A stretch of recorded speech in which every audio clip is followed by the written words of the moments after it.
Thank you so much, Pastor George, and special thanks also to the band. Those songs were so beautiful. Let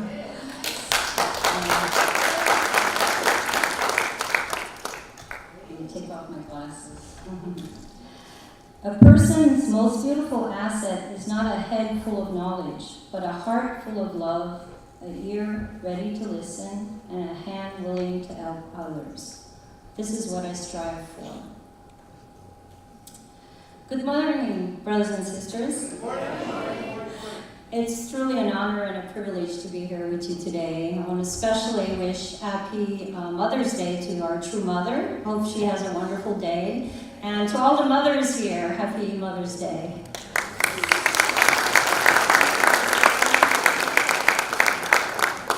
This year is actually the 40th year that I joined the Unification Church.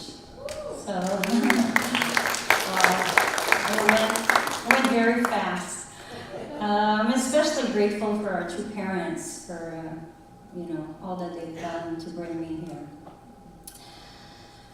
Okay, so as most of you may know, I was born in a very small parish in eastern Canada. It has less than 100 families, so I knew everyone there. I was raised Catholic, and I was very dedicated from a young age, going to Sunday service every Sunday. And I had a special heart in my room. I don't know if any of you had that, but it glowed in the dark. So it was very special. And then in front of it, I had a little board with a Bible on top of it. And it said, in French, it was a French Bible, Faites ça et vous vivrez, which means do this and you shall live. So I used to read in this Bible regularly, and also I used to speak with Jesus as a friend, more like somebody my age or something like that. So that was, I know, right? I was also active with the choir. It's hard for some of you to believe because I don't sing that well, but during Christmas, I used to be part of the choir, and that's why I think Christmas songs are very special to me too, and I listen to them all year, usually.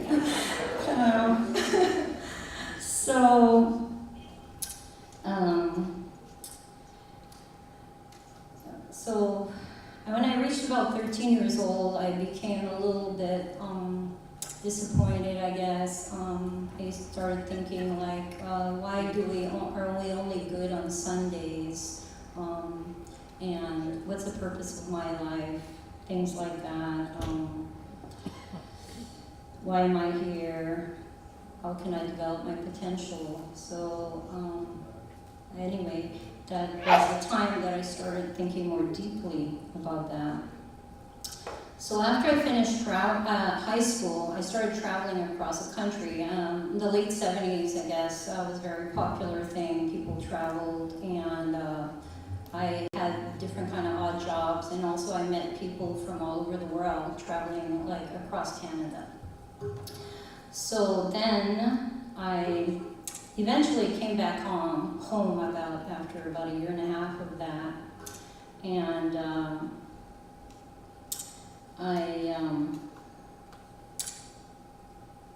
I decided to live in a log cabin for a winter. So in Canada, I don't know if any of you know, but it's very cold in the winter. It can get 40 degrees below zero. So my dad helped me, and we put cloth in all the holes, and had a little fire thing in the middle, just one room, right? One bed, one room, one stove, one dog, and one cat. That was it. And so I brought like a Bible with me, and also, I don't know if most of you know Herman Hesse, Siddhartha, a lot of books kind of like that. So I started reading, and after a while I realized that I was thinking about how to reach my potential, like how to become perfecting my heart. And I realized that I needed to be around people for that to happen. So I headed to California.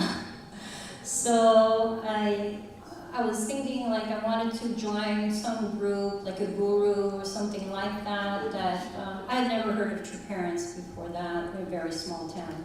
So as soon as I reached San Diego, I was gonna go to Mexico somehow, or South America. I was thinking, God knows what I was thinking, but anyway. That was my plan. But then I met my spiritual parent, and I went to Camp Zundar. I stayed there for a weekend, and then I went up north to Camp K. And that's why this song, Hills and Valleys, has really special meaning for me, because that was one of the songs that we sang a lot there, and really, you heard the words, it's really meaningful about True Father coming here to work with us. Oh, thank you.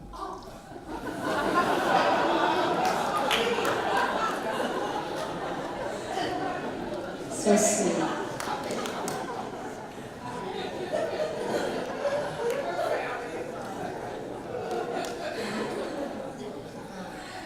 So at Camp K, it was kind of an interesting place. It was kind of felt like the kingdom of heaven on earth in a way, physically. It had all hills and valleys, and it was really beautiful, very beautiful spiritual place. And people there really strive to live good lives and develop themselves. So I stayed there for 5 weeks, and I was very moved by divine principle. Especially for me, what hit me the most was the principle of restoration, actually.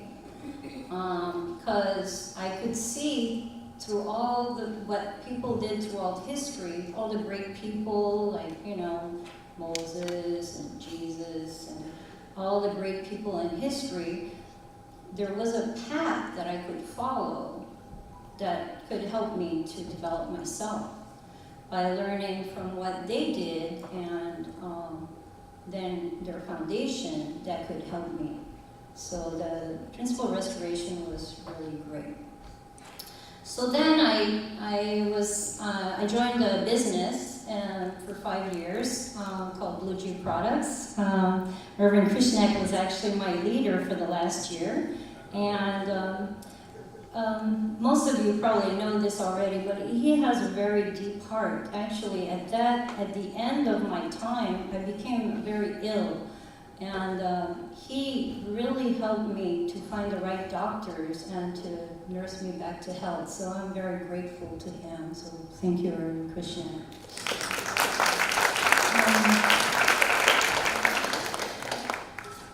So when I was in the business, I actually was one of the first pioneers to go to Alaska. So that helped me a lot in my journey apart. I'm a more kind of intellectual kind of personality, just do it type of personality. So going to Alaska really helped me to develop my heart. In Alaska, I flew around to small villages all over Alaska by myself. So I had only a sleeping bag and my product, and that was pretty much it. And those towns don't have hotels, so you have to be very nice, otherwise you're going to sleep in the field, So, and also, if they don't like you, that was my experience anyway, they really, they won't buy anything from you, or they won't even talk to you. That actually, I had that experience once. People actually started speaking Eskimo, and finally I broke through, and then we had a really good relationship. But that was definitely a very special experience. I felt like those women that were burned at the stake, kind of. It was really, but really, you're by yourself, 21 years old, and nobody talks to you, people running away from you. It was very stressful. So, but anyway, fortunately, one of the teachers there helped me, and then we could show the product. They thought I had come to brainwash them, so that's why they were nervous. But anyway, so it all became okay. So that helped me a lot to deepen my heart by going to the different villages, and also each village is kind of like its own country. Even the physical features are different from village to village. So it's very interesting. So I could come to understand God's heart more. So now talking about true parents. So before I met true parents, I had a very clear dream of our true father. He was in a very beautiful buildings on the top floor, and there was the stairs were going like spiral all the way to the top. And somehow I was spiritually there, so I wasn't physically there, so I could see what was going on. And this one person came, and he was attempting to kill our true father. And he had brought a gun, and somehow he made it all the way to the top where our true father was.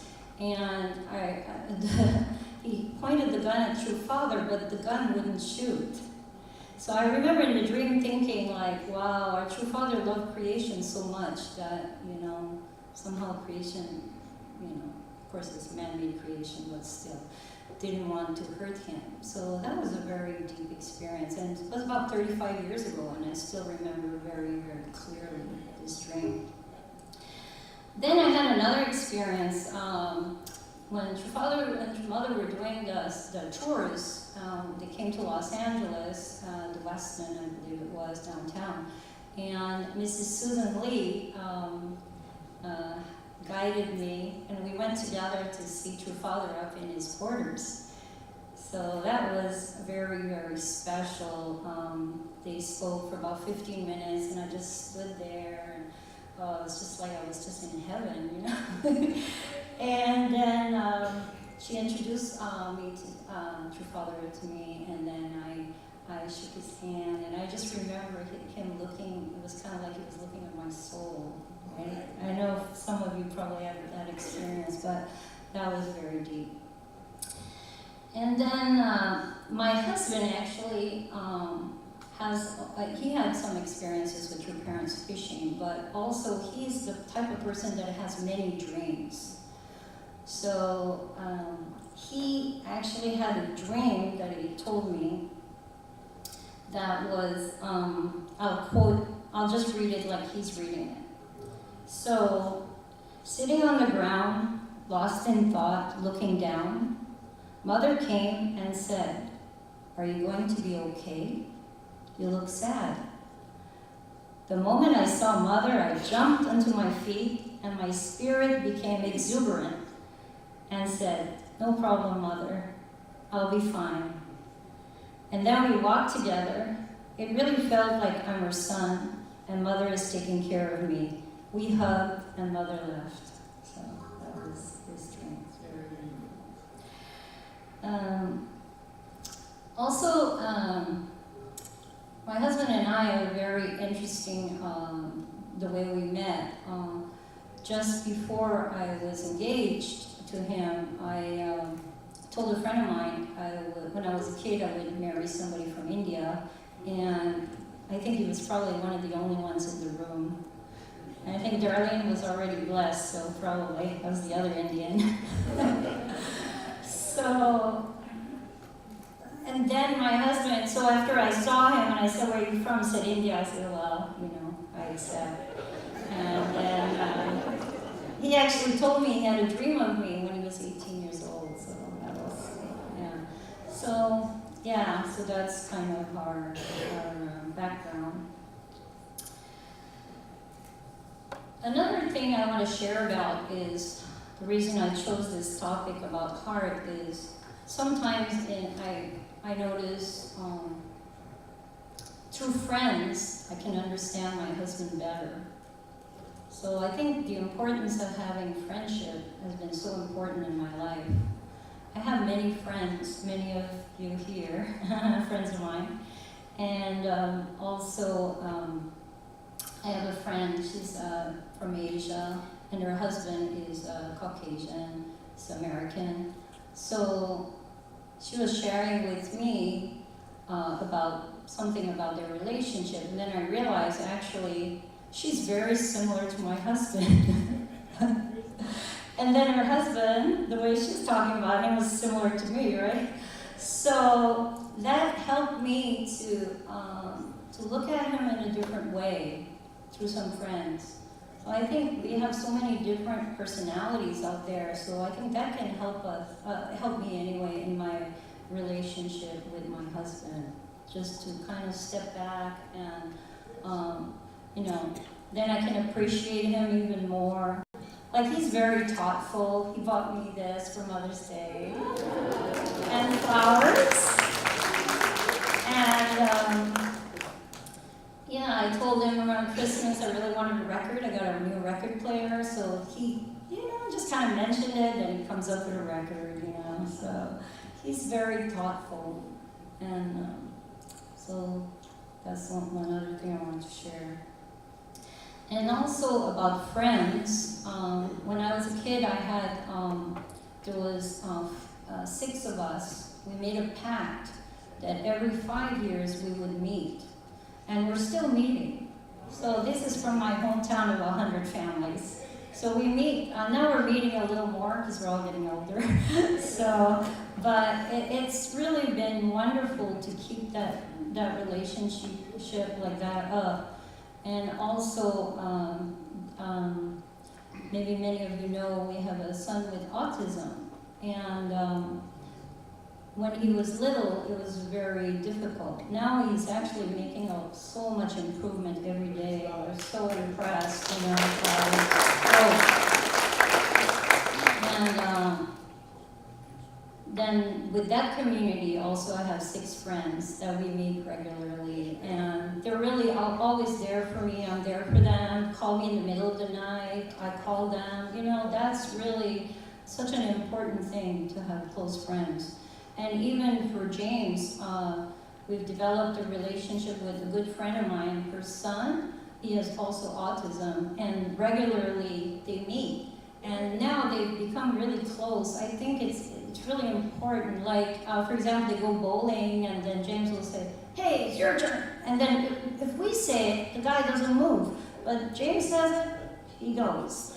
So, so I think to develop friendships is a really crucial thing in our life, to help us develop heart and develop the first blessing, So that's kind of my experience.